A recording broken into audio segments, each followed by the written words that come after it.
Audio Jungle.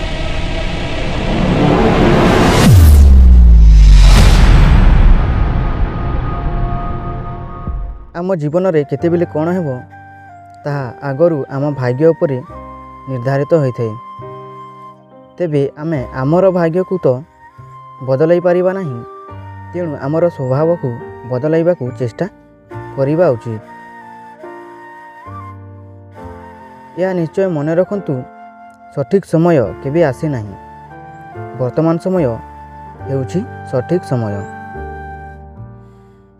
जे जहा भी हेउ कथारे नुहे कामरे करी देखांतु, कहीं ना ये दुनिया रे लोक माने आज एते अविश्वासी हो जाइछन्ति जे सेमाने सुनिबा को नुहे देखिबा को अधिक पसंद करुछन्ति।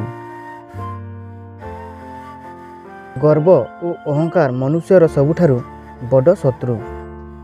यह मनुष्य को अंध बनाई देइथाय। फलरे मनुष्य सत्य और धर्म ठारू दूर को चली जाए पतन बा विनाशर दिग ही अग्रसर होइथाय। तेणु सर्वदा गर्व और अहंकार ठारू दूरे रही प्रभुंक निकट में शरणापन्न हेबा ही बुद्धिमत्तार परिचय। मनीषर पतन से ही समय आरंभ होइथाय जेबे से आपणा मनीषर अनिष्ट पई अन्य को ऊपर मनीष ठारू उपायर आशा रखिथाय। शब्दर शक्ति को अपमानना करंतु नहीं।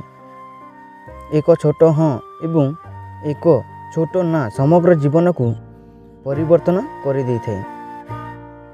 आपण जहा करंती ताहा समग्र विश्व को प्रभावित करे एवं समग्र विश्व जदि किछि करे ताहले सेतेबेले आपण को प्रभावित करे। कौनसी व्यक्ति जेते सफा सुतरा वस्त्र परिधान करिथाउ ना कहीं, जदि तांको मनरे शांति न थाए ताहले तांको मुखरू यह बारी हो जाए। सेहीपरि जड़े व्यक्ति जेते भी बड़ पूजा संकीर्तन आयोजन करिथाउ ना कहीं, जदि मनरे पवित्रता भाव नथिबो ताहले तांकर हाव भावरू ताहा जना पड़ जाइथाय। प्रकृत धार्मिक हेबा केवल लोक देखाणिया।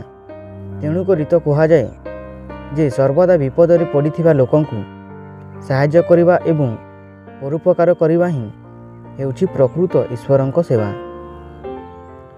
प्रतिकूल परिवेश और खाली पॉकेट रे जो शिक्षा दे थाए आउ को विश्वविद्यालय रे भी एमिति शिक्षा दे पारिबनी। दुनिया रे सही व्यक्ति ही सफल होई पारिछन्ति जे लाज एवं भय त्याग करी कठिन परिश्रम करन्थे। तेणुकरी आपणक सदा सर्वदा निज उपरे भरोसा, समय को अपेक्षा एवं परिश्रम करि चलन्तु। देखिबे सफलता पाइबारे केही भी आपणको अटकाई पारिबे नहीं।